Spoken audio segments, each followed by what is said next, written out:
اعوذ باللہ من الشیطان اللعین الرجیم بسم اللہ الرحمن الرحیم اللہم صلی علی محمد وآل محمد وعجل فرجہم۔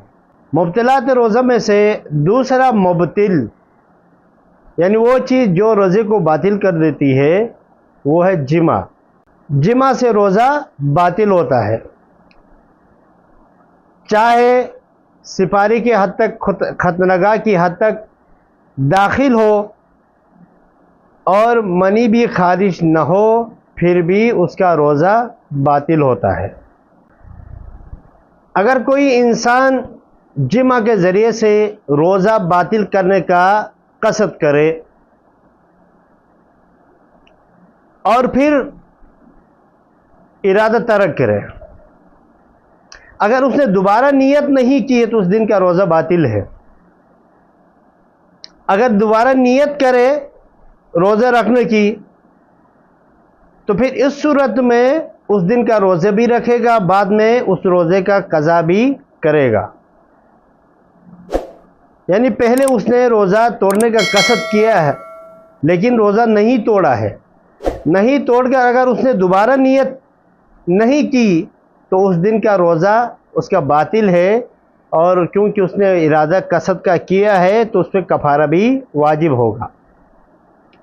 لیکن اگر اس نے دوبارہ نیت کر لی ہے روزے کی تو اس دن بھی روزہ رکھے گا، بعد میں اس کی قضا بھی کرے گا، لیکن اس کے اوپر کفارہ نہیں ہوگا۔ اگر کوئی انسان جمع کرنے پر مجبور ہو، مثلا اس کو مجبور کیا جا رہا ہو جمع کرنے پر، یا بھول جائے کہ وہ روزے سے ہے، جمع کرے، جمع کے بعد یاد آ جائے تو اس کا روزہ صحیح ہے۔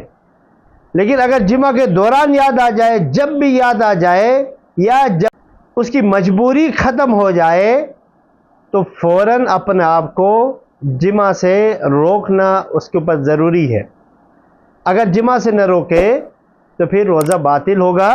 روزے کی حالت میں انسان اپنی بیوی سے پیار کرے اور ان کے ساتھ مستی کرے، لیکن انسان کو یہ اطمینان تھا کہ منی خارج نہیں ہوگا، لیکن منی خارج ہو جائے تو کیونکہ اسے اطمینان تھا منی خارج نہیں ہوگا اور بے اختیار میں منی خارج ہو جائے تو اس دن کا روزہ اس کا صحیح ہے۔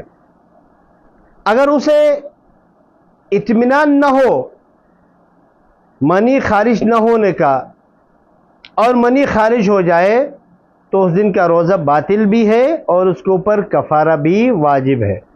اگر ماہ رمضان میں مرد یعنی میاں بیوی دونوں رضائیت سے جمع کرے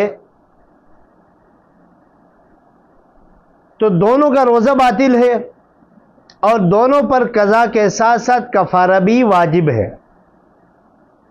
اگر شوہر مجبور کرے جمع پر بیوی کو تو اس صورت میں شوہر پر دو کفارے واجب ہوں گے، ایک اپنا کفارہ اور دوسرا بیوی کا کفارہ بھی، کیونکہ اس نے بیوی کو مجبور کیا ہے جمع پر۔